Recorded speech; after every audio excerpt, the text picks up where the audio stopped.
Bonjour, donc aujourd'hui on va discuter un peu de Sleep. Donc moi je m'appelle le Cyborgien et si je fais ces vidéos c'est pour vous communiquer un petit peu, pour vous parler un petit peu de ma passion. Alors quand je parle de Sleep, je devrais dire plutôt Slipe d'ailleurs. Alors je ne parle pas de ça, hein, que l'on soit bien d'accord. Alors je crois que la traduction anglaise c'est glisser.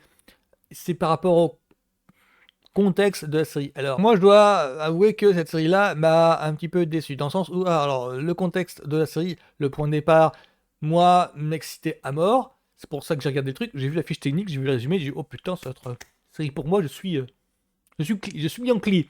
Manque de bol, au bout de 2-3 épisodes, j'ai commencé à décliner. Mon intérêt a été échaudé à chaque fois. Je vais expliquer pourquoi. Donc, le postulat de la série est le suivant. Mike Cannon se sent mal à l'aise dans un mariage qui fonctionne pourtant à merveille. Un fantastique nouveau voyage l'amènera dans des univers parallèles. Ben oui, cette série-là, la thématique, c'est les univers parallèles. Les multivers. Moi, je pensais tout bonnement qu'avec cette série-là, on allait se retrouver avec une atmosphère comme ici. Bah oui, Sliders, c'est le monde parallèle, tout simplement. Ou alors, je pensais tout bonnement que la série allait se la jouer un petit peu Everything Everywhere at All Once, donc le petit film indépendant qui a cartonné aux Oscars l'an dernier, où on voyait une Michelle Yeoh qui, en tant que mère de famille, se sentait mal dans son cadre actuel. Je crois qu'elle est gérante de magasin et elle a du mal avec sa fille, par exemple. Et commençait à avoir des signes comme quoi il existait d'autres propositions. Et quand je dis d'autres, grosso modo, le film nous offre une Michelle Yeoh qui entre en contact avec ses doubles d'univers parallèles pour sauver l'univers. Rien que ça. Le film, en fait, nous gratifie d'un spectacle visuel pour montrer une sorte de cheminement intérieur. Enfin, je sais pas trop comment expliquer. D'amanement, en fait, le ressenti, surtout que Sleep a la même structure narrative que Sliders. Alors, je vais entendre par là que chaque épisode nous montre donc Mae Cannon qui découvre, qui estime en fait dans quel nouvel univers elle est.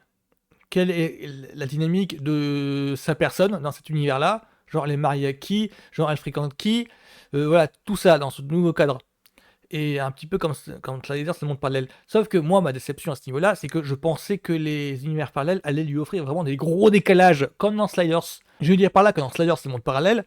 Le petit plaisir que la série nous offrait, ce n'est pas dans le petit décalage qu'il y avait entre l'épisode d'origine, donc la Terre d'origine si vous préférez, et puis la Terre d'arrivée. Ça ne se résumait pas à Queen Mallory qui découvre qu'en fait, ah mais en fait il est prof de fac ici, ou à, comment il s'appelle, Arturo, il découvre que, en fait là il est simplement simple concierge. Ah non, dans Sliders, le monde parallèle, on découvrait carrément que l'Amérique était devenue une prison totalitaire. Ils arrivent dans un monde où en fait, ce sont les femmes qui ont le pouvoir et pas l'homme. Oui, parce que c'était un petit peu une critique de la société patriarcale, où carrément que la Terre était encore dominée par les dinosaures, et donc les humains devaient cohabiter avec eux.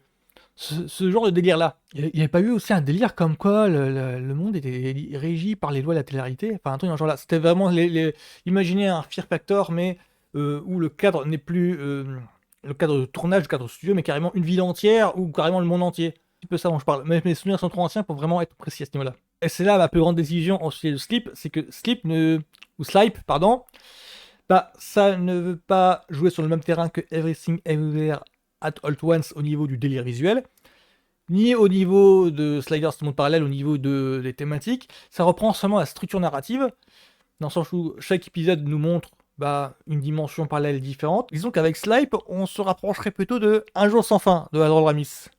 Mais là, ce n'est plus dimension parallèle, c'est simplement du voyage dans le temps. Enfin, on parle simplement de boucle temporelle.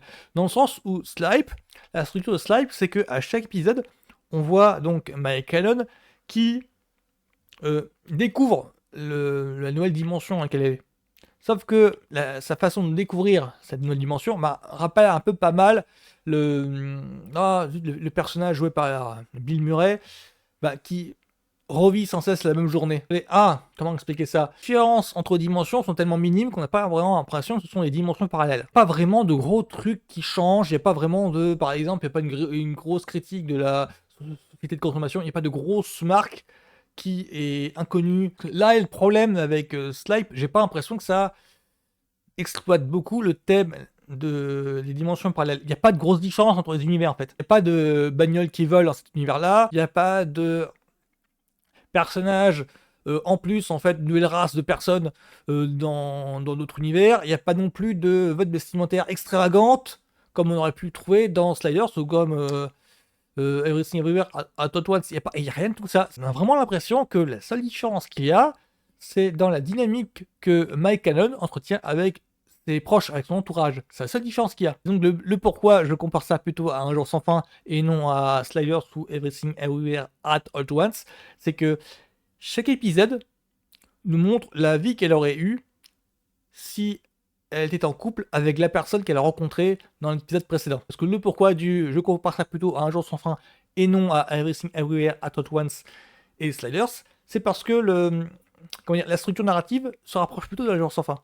Chaque épisode commence par elle qui découvre le nouveau monde dans lequel elle est, la nouvelle dimension dans laquelle elle est. Et cette dimension-là, c'est pas une dimension parallèle, je dirais plus. C'est une dimension où elle est mariée avec quelqu'un d'autre. Ce quelqu'un d'autre, elle l'a rencontré dans l'épisode d'avant. Et ce mariage fait que il y a une nouvelle dynamique qui s'installe. Genre, elle a des enfants avec cette personne. Genre, bah, elle n'habite pas dans le même quartier. Elle n'a pas l'air d'avoir la même vie en fait. C'est plutôt ça qui entre en jeu dans cette série-là. Parce qu'il y a 5-6 épisodes, et à 5-6 épisodes, à chaque fois, c'est toujours du... Tiens, il y a 2-3 ans qui sont passés, elle a un trou noir, et elle se souvient pas de la rencontre du tout. C'est pour ça que je pense qu'on parle de dimension parallèle. Parce que la personne qu'elle avait l'air d'être avant, et donc qui a charmé le personnage avec lequel elle est en couple maintenant, bah, n'a pas l'air d'être la même personne qu'elle a été à ce moment-là. Je veux dire par là, c'est que j'ai l'impression que elle se réveille dans le lit d'un inconnu et que son entourage lui apprend des choses en fait sur elle que elle n'a jamais eu. Il y a une réelle impression de mais en fait je suis pas là où je dois être. C'est pour ça que Slipe, je suis très mitigé, je suis un petit peu mi-figue mi-raisin. C'est simplement parce que je m'attendais pas à ça. Tout simplement. À la lecture du synopsis, et je répète, à la lecture du postulat, je m'attendais à un gros délire de SF, à la Everything Everywhere, ou alors de Slayer, c'est le monde parallèle. Je m'attendais à ça. Or, cette série ne joue pas la même cour du tout. Elle assume le bout en bout. Cette série se veut plutôt une sorte de remedy girly. Oh zut, l'actrice en fait, donc qui s'appelle Zoé Lister-Jones. Moi, je la connais pas. Sur IMDb, son CV, j'ai dû voir un ou deux trucs qu'elle joue figure dedans. La plupart, en fait, des trucs où elle s'est fait remarquer, je les ai pas vus. Donc pour moi, en cela, pour moi, c'est une découverte. En cela, c'est un bon point. En cela, c'est un bon point. C'est que Slipe m'a permis de découvrir la sensibilité d'une personne que je connais pas. C'est que Zoé Lister-Jones, moi, je la connais pas du tout. Je parle des choses où elle a l'air d'avoir percé. Je pense à New Girl, par exemple. Elle a joué plusieurs épisodes, je crois. Je crois qu'il y a aussi une série où elle fait une sitcom où elle fait 2 saisons. J'ai jamais vu. Bah, mais moi, ça m'a permis de découvrir le. Ah tiens, il y a une autre actrice qui est artiste complète dans le sens où elle réalise, elle crée, donc elle est scénariste. C'est pour ça que Slide, pour moi, c'était très positif. Même si je suis un petit peu mi-film mi-raisin, dans le sens où ça m'a permis de découvrir la sensibilité d'une autre personne. Parce que Zoé Lister-Jones, qui est donc la vedette là, bah, celle qui a créé la série tout simplement. Donc pour moi, en fait, Slipe, c'est pas un truc que. J'ai pas envie de désinguer le truc parce que c'est en matière de drame, en matière de sitcom, parce que ça se veut jouer sur plusieurs tableaux. Je rapprocherais plutôt ça de End Jacques Ladzac, par exemple. Donc là, cette espèce de revival qui fait suite à Sex and the City, ça se veut plutôt jouer dans cette cour-là. En moins drôle, plutôt en doux amer. Et donc en cela, ça doit être une réussite. Ça joue plutôt sur le côté étude de caractère plus que de réelle science-fiction.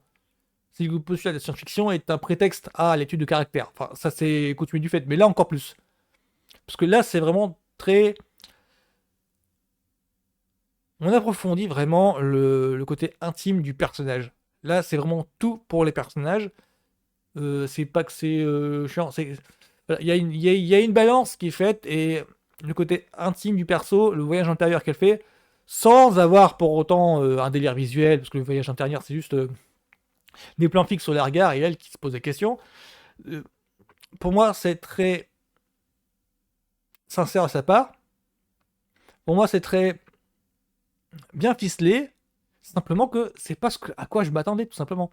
Disons que pour moi, Slipe, c'est une bonne occasion pour moi de découvrir donc Zoé Lister-Jones. Et pour moi, ça me donne envie de découvrir en fait, ben, qu'est-ce qu'elle a fait autre part, où est-ce qu'elle a percé, tiens, dans quel film ou dans quelle série elle a joué, que je puisse, pour moi, ça titille ma curiosité en fait. Elle m'a donné envie de regarder un petit peu New Girl, elle va me donner envie de regarder un petit peu 2-3 films dans sa filmo, en sachant que de base, je ne suis pas Yankee, je suis pas voilà, c'est pas mon kink, hein, tout ce qui est drame et comédie girly, c'est pas mon truc.